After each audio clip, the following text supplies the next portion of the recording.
Madam Chairman, thank you. And Mr. Attorney General, thank you for the work that you are doing and your responses today. When Senator Shaheen had led her questioning with regards to the VOCA funds and a concern that we are seeing additional demand on those funds, certainly in Alaska we are. The increase to calls to the sexual assault hotlines have increased by 52% since the beginning of the pandemic. Shelters are experiencing overwhelming amounts of strain, and the 30-some-odd organizations that we have in our state are facing this 35% cut to their VOCA funds, which is absolutely frightening everybody. But as we look at the President's budget with a $2.65 billion cap for the funds, in FY19, Congress put the VOCA cap at $3.5 billion. We understand the structural issues relating to the deposit fund. We're trying to address this through legislation. That's absolutely what has to happen.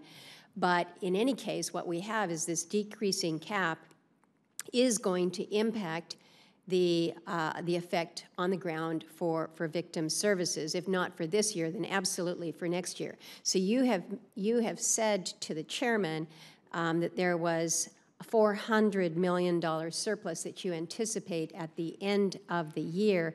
The way I understand at the end of 22. At the end of 22. Yeah. Excuse me. Yes. Yeah. At the end of 22.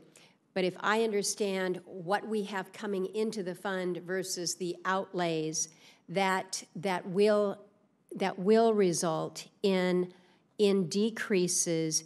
If again, not necessarily this year, next year, the next fiscal year. So I just want to make sure that we're not operating under the assumption that in fact we're going to be okay in this next fiscal year, because right now I think all the victim services in my state, and I think Senator Shaheen in yours, are just desperately afraid of these cuts that are coming. And so I want to understand whether or not we are, whether there is any flexibility with additional funding that could be used to supplement so we don't have this hit again at a really difficult time for so many that are providing these important and vital services to victims of domestic violence, sexual assault, and the like. I completely agree that the bigger this fund, the better, because there's, in many ways, an unending demand, and appropriately so.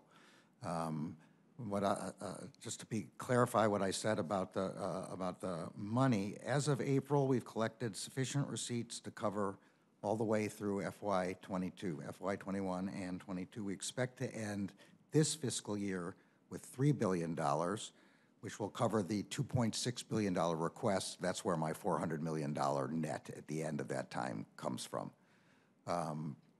Obviously, we would like to have a higher amount at the end, but the way we are now, that would require taking less money out of the fund, which is the opposite of what you want. Right, that's not where we want to go. Right, yeah. right. So I think I'm not an expert budgeteer, but it seems to me that what we need is to be able to put more money into this fund, which means expanding the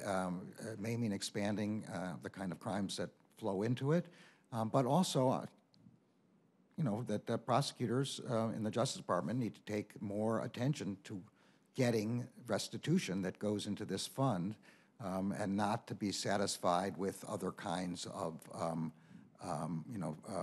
pleas, for example. So it's hard to say that as an across-the-board question, but that's the best I can do at this point. Well, I think we're all trying to get to the same place, yeah, which is we don't want to see these significant cuts to our victims' services. Right. We've got to address legislatively, I think, the construct of the VOCA funds. Will work on that. But let me ask my team to work with you on I would both appreciate of you that. on this. Thank you. I think this is very important. Thank you very much. I appreciate